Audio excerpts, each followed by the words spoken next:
Now, one of the really cool things about India is the rich history that we have as a country. And what's even cooler is sometimes in looking towards the future, we look towards the past to recreate our future. And that is exactly the case with the car that we are reviewing today. An iconic nameplate that is back in its second generation. This is AutoToday. My name is Dipayan Datta and this is our review of the Tata Sierra 2025.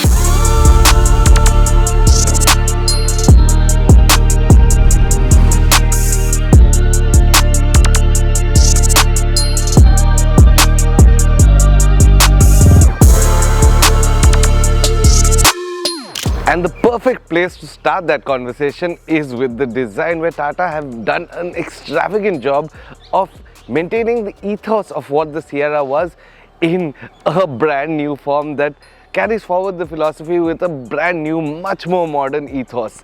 And that sets the tone for the front end perfectly. Now, it is a very similar silhouette as you can see, but there are modern bits. The grille is blocked off. There's this super slim DRL, 7mm I'm told, which is the slimmest in the market right now. 7mm across. Then are the headlamps, which themselves are pretty slim at 17mm, which are again the slimmest in the market and really fit into the front end cohesively without looking bulgy. And what I like is that it's not really low in the bumper, which means that you'll have a better spread. Of course, we haven't driven this car at night, but we are told that the spread is pretty good.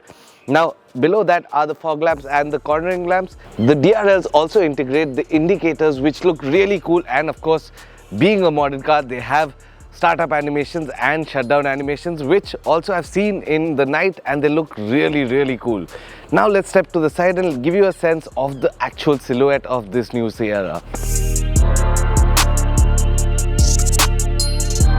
Now step to the profile of the new Sierra and you get a sense of what I was saying in terms of maintaining the philosophy and the silhouette of the original Sierra with the boxy 3-box design, and of course that little nod to the old Sierra with this blacked out portion that gives you the sense of that curving glass roof that was there on the original car. But that said, even in terms of modern design, it is clean. Now this is a red dot winner, which is a real matter of pride for any Indian.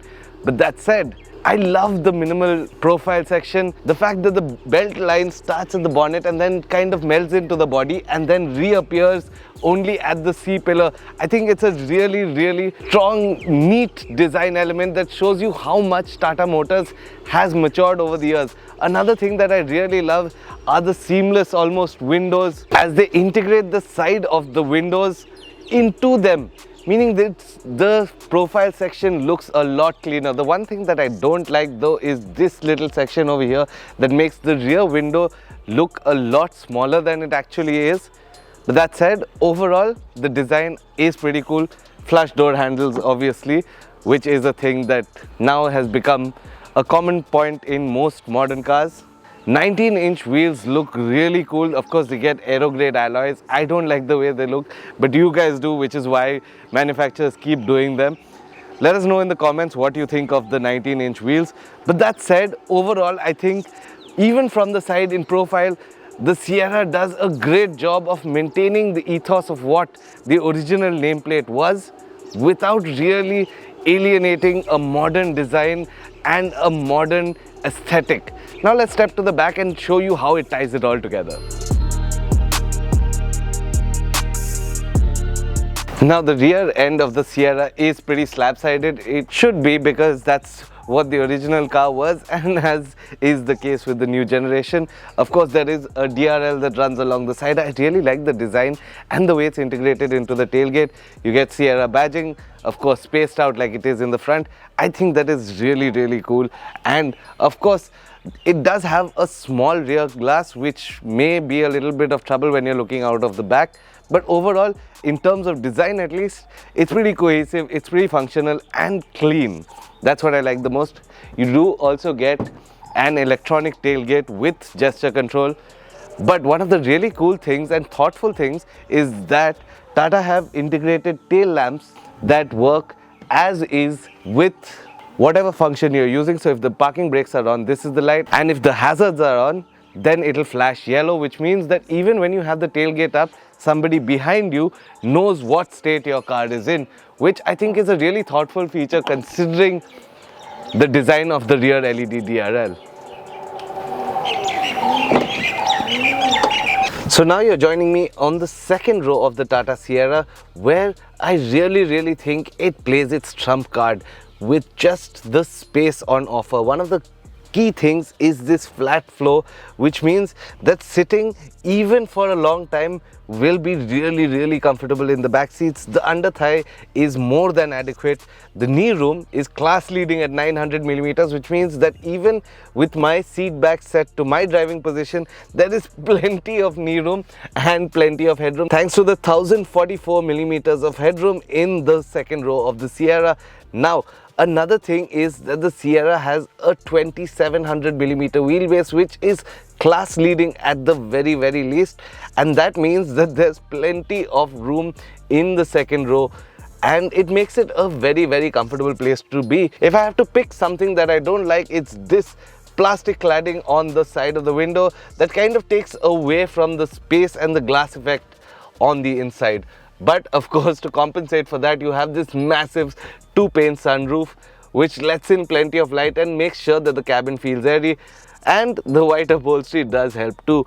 You do get a center armrest that folds up, AC vents for the rear, and a USB charger, as well as a 65-watt fast charger and a place to keep your phone here. A seat back pocket with 2 extra places for your phone again, bottle holder, and a place for your knickknacks as well, which means that you're pretty sorted as far as storage goes in the second row of the Tata Sierra as well. I feel like Kobe 24, you know I had to ice my wrist. I've been ballin' since a young, you know I had to stack my chips. Bending corners, 12 personas, know we had to take the risk. You want a spot, then take a shot, don't give a fuck about no miss. We in the field. So now you're joining me in the cabin of the new Tata Sierra. And before I jump into the driving details, of course, we are driving the newest engine in the Tata Sierra, which is the 1.5 litre turbocharged motor.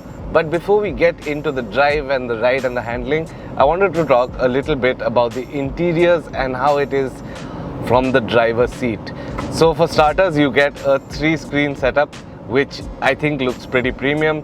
I'm not a big fan of screens, but for those of you who are inclined as such, you get a 12.3-inch screen for the passenger, a 12.3-inch infotainment screen, and a 10-inch MIDI. And what stands out right off the bat is that all 3 screens have really crisp graphics and really crisp readouts, and they're really easy to use.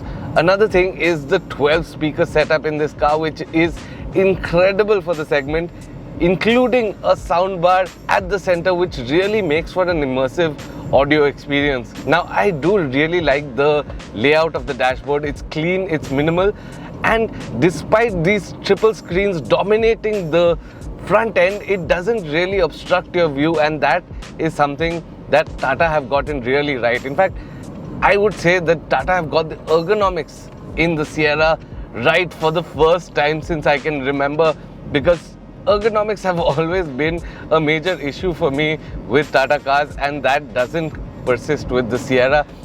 The ergonomics of the seat feel right, the seat feels well bolstered, exactly where you need the shoulder support, and of course there's this extendable under thigh support, which really comes in handy for taller drivers, or for that matter passengers. You get ventilated seats up front, which is really good as well.